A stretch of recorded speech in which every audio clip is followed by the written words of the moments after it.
কৈলাসর block Congress জিন্দাবাদ। বন্দে মাতরম, বন্দে মাতরম।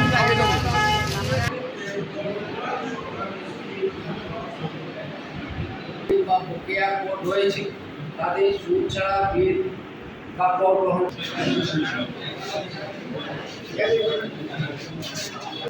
আজকে কৈলাসর কংগ্রেসের উদ্যোগে আমরা কৈলাসর পৌরসভা কর্তৃপক্ষের কাছে 8 দফা দাবির ভিত্তিতে এক ডেপুটেশন আমরা জমা দিয়েছি।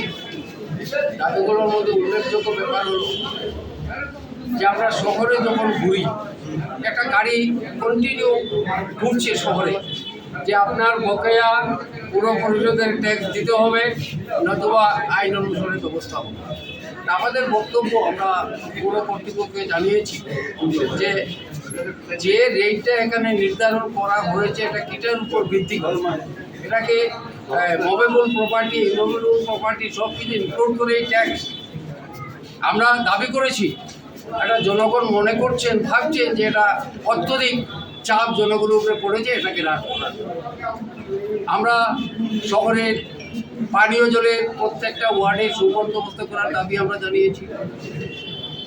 আমরা এই শহরে নর্দমাগুলো পরিষ্কার করার জন্য যথাযথ ব্যবস্থা নেওয়ার আমরা দাবি জানিয়েছি।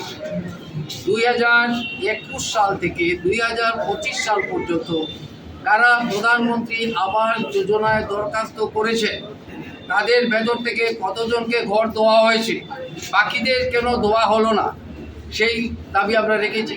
আমাদের দাবি সবাইকে ঘর দিতে হবে। এটা দেশের আইন যে প্রতিটা লোক একটা প্রধানমন্ত্রী আবাস যোজনায় যাতে ঘর পেতে পারে। আমরা যে সমস্ত ভাতা কেটে দেওয়া হয়েছে সেই ভাতাগুলো পুনর্বিবেচনা করে আবার চালু করার দাবি আমরা জানিয়েছি। এভাবে আমরা 9 দফা 8 দফা দাবি নিয়ে আমরা মহকুমার শাসক তথা এসএল এর চিফ এক্সিকিউটিভ অফিসারের কাছে আমরা মেমোরেন্ডাম দিয়েছি।